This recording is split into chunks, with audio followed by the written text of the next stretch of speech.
BJP ರಾಜ್ಯಾಧ್ಯಕ್ಷ ಚುನಾವಣೆಯಿಂದ ಆಯ್ಕೆ ಆಗಿಲ್ಲ. ಹೈಕಮಾಂಡ್ ನಿರ್ಧಾರಕ್ಕೆ ನಾವು ಬದ್ಧ.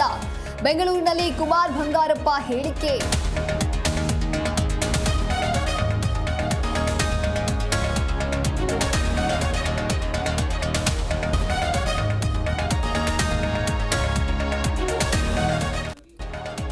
ಡಿಕೆ ಪರ ಇಕ್ಬಾಲ್ ಬಾಲಕೃಷ್ಣ ಬ್ಯಾಟಿಂಗ್. ಡಿಕೆಶಿ ಸಿಎಂ ಮಾಡುವಂತೆ ಶಾಸಕರು ಮನವಿ. ಅದು ನಾವು ಮಾಡ್ತೀವಿ, ನಿಮ್ಮ ಸಾಧನೆ ಏನೆಂದ ಸುರ್ಜೇವಾಲಾ.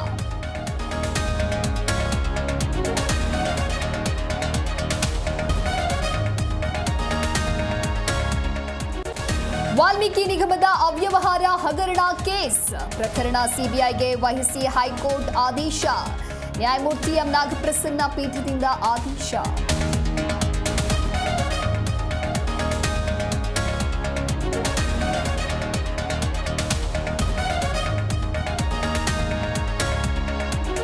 ಸಿಎಂ ಸಿದ್ದರಾಮಯ್ಯ ಕೈ ಬಲಪಡಿಸುತ್ತೇವೆ. ಬಹಿರಂಗ ಹೇಳಿಕೆ ನೀಡಿದವರಿಗೆ ನೋಟಿಸ್ ಕೊಡ್ತೀನಿ. ಕಾಂಗ್ರೆಸ್ ಶಾಸಕರಿಗೆ ಡಿಸಿಎಂ ಡಿಕೆಶಿ ಎಚ್ಚರಿಕೆ.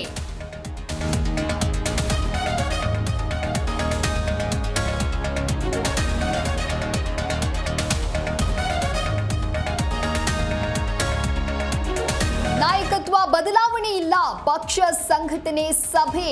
ಸಿಎಂ ಕೆಪಿಸಿಸಿ ಅಧ್ಯಕ್ಷರ ಬದಲಾವಣೆ ಮಾಡಲ್ಲ.